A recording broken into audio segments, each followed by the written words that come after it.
CM budget ಮೀಟಿಂಗ್ಲೆಲ್ಲ ಶುರು ಮಾಡಿದ್ದಾರೆ sir. ನಿಮ್ಮ ಇಲಾಖೆಗೆ ಏನಾದರೂ ಡಿಮ್ಯಾಂಡ್? ಹೌದು, ನಮ್ಮ ಇಲಾಖೆಗೂ ಕೇಳಿದ್ವಿ, ಹೊಸ ಕಾರ್ಯಕ್ರಮ ಪ್ರೋಗ್ರಾಮ್ ಕೇಳಿದ್ವಿ, ಹೆಚ್ಚಿಗೆ ಅನುದಾನ ಬೇಡಿಕೆ ಇಟ್ಟಿದ್ವಿ. ನೋಡೋಣ, ಕನ್ಸಿಡರ್ ಮಾಡ್ತು ಅಂತ ಹೇಳಿದ್ದಾರೆ. ಸೊ ಅದು ಇನ್ನೇನಾದರೂ ಬಜೆಟ್ನಲ್ಲಿ ಘೋಷಣೆ ಆಗಬೇಕು.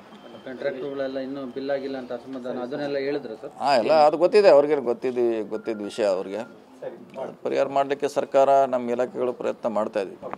ಬೆಳಗಾಮಲ್ಲೇ ಒಂದು ಫ್ಲೈಓವರ್ ನಿರ್ಮಾಣ ಮಾಡಬೇಕು ಅಂತ. ಹೌದು, ಅದು ಇದೆ, ಅದನ್ನು ಕೂಡ ಇವತ್ತು ಹೇಳಿದ್ದೀವಿ, ಫ್ಲೈಓವರ್ಗೆ ದುಡ್ಡು ಕೊಡಲಿಕ್ಕೆ. ಸೊ ವೇಟ್ ಮಾಡಬೇಕು, ಯಾವುದು ಕೊಡ್ತಾರೆ ಯಾವುದಿಲ್ಲ ಅನ್ನೋದು ಬಜೆಟ್ನಲ್ಲಿ ಗೊತ್ತಾಗುತ್ತೆ. ಎಸ್ಟಿಮೇಟ್ ಏನಾದರೂ ಕೊಟ್ಟಿದೆ, ಎಸ್ಟಿಮೇಟ್ ಆಲ್ರೆಡಿ ಇದೆ, ಅದು ಕೊಟ್ಟಿದ್ದೀವಿ. ಮೇಜರ್ ರೋಡ್ಸ್ ಯಾವುದು ಆಗಲಿಲ್ಲ ಈ ಸರ್ಕಾರ ಬಂದಲ್ಲಿ ಕೂಡ, ಅಂದರೆ ಒಂದು ಲಾಂಗ್ ಕೊಡ್ತಾ ಇದ್ದೀವಿ, ಲಾಂಗ್ ಕೊಡ್ತಾ ಇದ್ದೀವಿ, ಬರ್ತಾ ಇದ್ದೀವಿ. ಈ ಸಾರಿ ಈಗಾಗಲೇ ಸುಮಾರು ರಸ್ತೆಗಳನ್ನು SITPL ಮಾಡಿದ್ದೀವಿ, CRFದಲ್ಲಿ ಮಾಡ್ತಾಯಿದ್ದೀವಿ, ನಮ್ಮ ಬಜೆಟ್ನಲ್ಲಿ ಮಾಡ್ತಾಯಿದ್ದೀವಿ.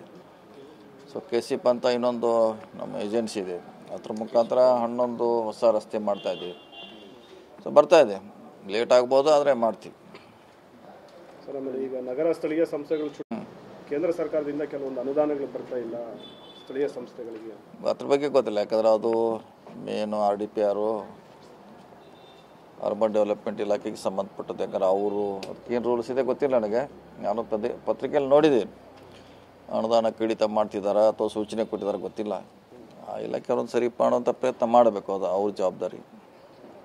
ನಿಮ್ಮ ಇಲಾಖೆ ಭಾಳ ದೊಡ್ಡದು ಸರ್. ಇಷ್ಟು ವರ್ಷ ಅಂದರೆ ಸರಿಯಾಗಿ ಅನುದಾನ ಸಿಗ್ತಾ ಇಲ್ಲ ಇಲಾಖೆಗೆ. ಒಂದು ಕಳೆದಿದ್ದೀವಿ. ಈ ಬಜೆಟಲ್ಲಿ ಏನಾದರೂ ಆ ಥರದ್ದು ಕೇಳಿದ್ದು ಅಡಿಷನಲ್ ಆಗಿ ಸರ್? ಇಷ್ಟು ದಿನ ಕೆಲಸ ಮಾಡಿದ್ದು ಸಮಾಧಾನ ಆಗಿಲ್ಲ. ಸಮಾಧಾನ ಇದೆ ರೀ, ಯಾಕಂದ್ರೆ ಎಲ್ಲನೂ ಸಮಾಧಾನ ಮಾಡಿದ್ದೀವಿ ನಾವು. ಫಸ್ಟ್ ಟೈಮು ಚಿಕ್ಕ ಕಾಂಟ್ರಾಕ್ಟರ್ಗೆ ಪ್ರಯಾರಿಟಿ ಕೊಟ್ಟಿದ್ದೀವಿ. ಒಂದೇ ಸಾರಿ 700 ಜನಕ್ಕೇನೋ ಒಂದೇ ಸಾರಿ ಕೊಟ್ಟಿದ್ದೀವಿ ಒಂದು ವರ್ಷ ಹಿಂದೆ. ಸೊ ನಮ್ಮ ಇಲಾಖೆ ಯಾವಾಗಲೂ ಸಣ್ಣ ಕಾಂಟ್ರಾಕ್ಟರ್ಗೆ ಪ್ರಾತಿನಿಧ್ಯ ಕೊಟ್ಟಿದ್ದೀವಿ, ಮುಂದೆ ಕೂಡ ಕೊಡ್ತೀವಿ ರೀ.